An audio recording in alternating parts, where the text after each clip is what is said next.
टाटा ने टाटा कब ईवी को लॉन्च करके अपने इलेक्ट्रिक व्हीकल पोर्टफोलियो में एक और एसयूवी को जोड़ लिया है। टाटा कब भी टाटा एक्टी.ई प्लेटफॉर्म पे बेस्ड है, जो कि इसी प्लेटफॉर्म पे नेक्सॉन भी बेस्ड है। लेकिन प्लेटफॉर्म सेम होने के बावजूद भी ये दोनों जो इलेक्ट्रिक एसयूवीज है टाटा की तरफ से आने वाली, एक दूसरे से बहुत सारी चीजों में काफी अलग है, ठीक है। लेकिन बहुत सारे टर्म्स में ये दोनों एक जैसे भी है। तो अगर आप टाटा नेक्सॉन ईवी और टाटा कब ईवी में से कोई एक एसयूवी को खरीदना चाहते हैं और आप कंफ्यूज्ड है, तो ये वीडियो आपको डिसीजन मेकिंग में हेल्प कर सकता है। देखिए, टाटा कब ईवी में और टाटा नेक्सॉन ईवी में बहुत सारे डिफरेंसेस है, जैसे कि बैटरी कैपेसिटी, सेल स्ट्रक्चर और पावर रेटिंग। यहाँ तक कि फीचर्स में भी ये दोनों एक दूसरे से बहुत ज्यादा अलग है। तो उन बेसिस पे ही हम इन दोनों ही एसयूवीज को डिफरेंशिएट करने की कोशिश करेंगे। तो बिना किसी देरी के इस डिफरेंशिएशन वीडियो को चालू करते हैं। तो सबसे पहले हम लोग बात करेंगे बैटरी और रेंज के बारे में। टाटा कब ईवी जो है वो टाटा की पहली कार है जिसमें प्रिज्मेटिक सेल्स का इस्तेमाल किया गया है। इस सेल की वजह से जो बैटरी पैकिंग हो जाती है वो काफी ज्यादा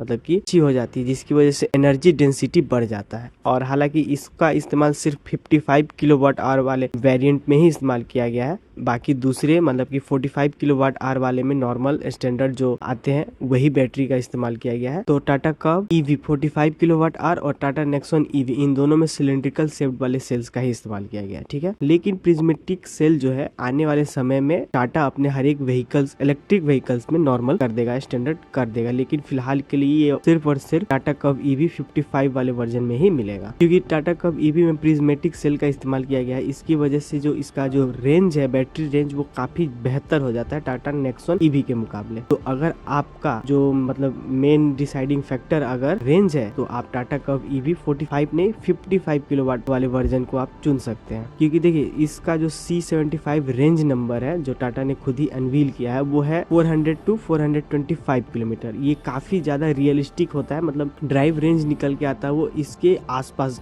काफी ज्यादा होता है। तो ये ज्यादा रियलिस्टिक नंबर देता है C75 रेंज, ठीक है। वही जो टाटा नेक्सॉन का यही रेंज है वो 290 से लेकर के 310 किलोमीटर है। तो अगर आपको बैटरी अगर एक डिसाइडिंग फैक्टर है, तो इस मामले में टाटा कब ईवी 55 किलोवाट आवर आपके लिए ऑप्शन हो सकता है। 45 किलोवाट आवर भी ले सकते हैं, लेकिन उसमें भी नॉर्मल जो स्टैंडर्ड सिलिंड्रिकल शेप वाले सेल्स का इस्तेमाल किया गया है, जो आपको टाटा नेक्सॉन ईवी में भी मिल जाएगा। नाउ अब हम लोग इसके मोटर और पावर के बारे में बात कर लेते हैं। टाटा कब ईवी में भी liquid cooled permanent magnet electric motor का इस्तेमाल किया गया है, जिसे टाटा कब ईवी के लिए थोड़ा अलग तरीके से ट्यून किया गया है। हालांकि दोनों ही मोटर्स मतलब कि नेक्सॉन ईवी और टाटा कब ईवी दोनों same amount of torque produce करते हैं। और जब आप इन दोनों ही मॉडल्स के एक्सेलरेशन फिगर्स को कंपेयर करते हैं, तो ये रेंज भी 9 सेकेंड के आसपास ही आता है। हालांकि टाटा का जो मेन फोकस होता है वो लीनियर एक्सेलरेशन प्रोवाइड करना होता है, और ये टाटा मोटर्स वो अपने हर एक व्हीकल्स में इस चीज को इम्प्रूव करने की कोशिश करता है। और ऐसा टाटा कब ईवी में भी देखा जा सकता है। मतलब कि टाटा का जो फोकस है वो लीनियर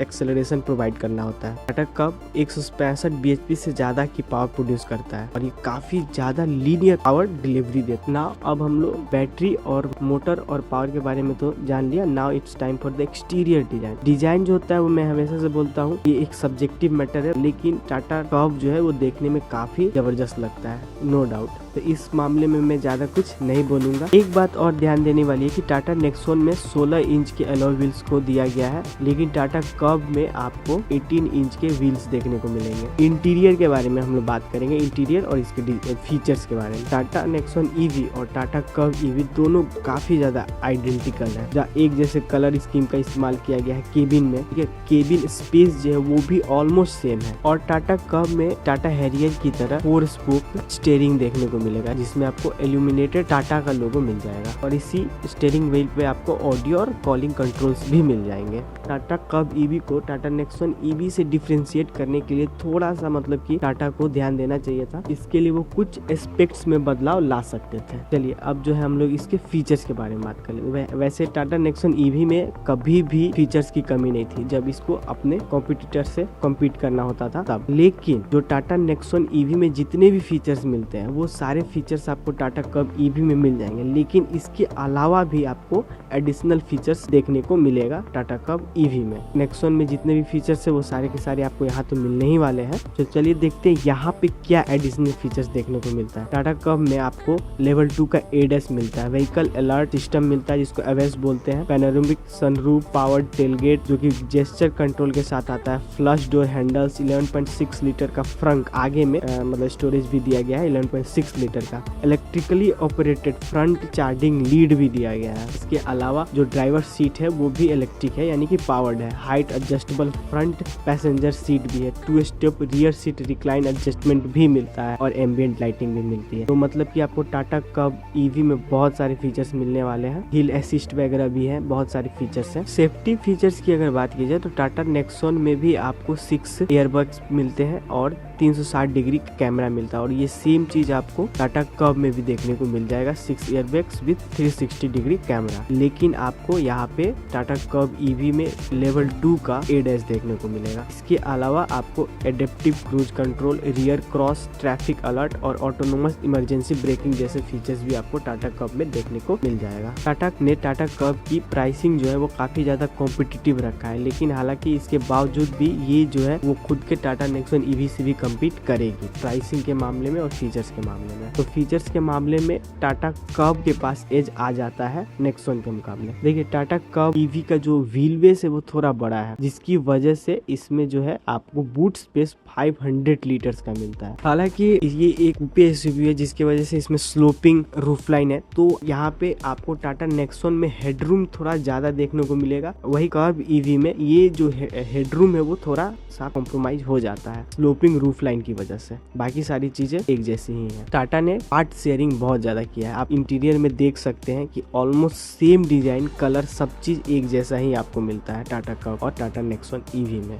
अब हम लोग इसके प्राइसिंग के बेसिस पे इन दोनों को डिफरेंशिएट करने की कोशिश करते हैं। हालांकि अभी टाटा कर्व ईवी जो है 31 अक्टूबर 2024 तक इंट्रोडक्टरी ऑफर के साथ अवेलेबल है बुकिंग के लिए। नाउ अब हम लोग इसके प्राइसिंग के बारे में समझ लेते हैं, जो कि सबसे इम्पोर्टेंट चीज है। देखिए टाटा कर्व ईवी जो है वो 17.5 लाख रुपए से शुरू होकर के 22 लाख रुपए तक जाता है। वही टाटा नेक्सॉन का जो मीडियम रेंज है वो 14.5 लाख से शुरू होकर के लॉन्ग रेंज में जो मॉडल है वो 19,29,000 रुपए तक जाता है। और एक बात ध्यान रखने वाली बात यह है कि टाटा कर्व ईवी अभी इंट्रोडक्टरी ऑफर के साथ अवेलेबल है, तो आने वाले समय में इसके प्राइसेस बढ़ेंगे। अब देखिए अब आपको लेना कौन सा चाहिए, अब ये डिपेंड करता है आपकी जरूरत और आपके बजट। जब डेफिनेटली टाटा कर्व ईवी में ज्यादा फीचर्स मिलते हैं, ज्यादा सेफ्टी फीचर्स भी मिलते हैं, लेकिन ज्यादा कीमत भी आपको चुकानी पड़ेगी। और वही टाटा नेक्सॉन ईवी में आपको थोड़े फीचर्स के साथ कॉम्प्रोमाइज करना पड़ सकता है, वैसे करना ही पड़ेगा, लेकिन इसकी प्राइस उसके मुकाबले थोड़ी कम है। तो अब ये टोटली आपके ऊपर डिपेंड करता है कि आपकी नीड क्या है और आपका बजट क्या है। ठीक है, तो उम्मीद है कि आप लोगों को एक डिसीजन लेने में हेल्प मिलेगी इस वीडियो की वजह से। तो अब हम लोग मिलते हैं किसी दूसरी वीडियो में।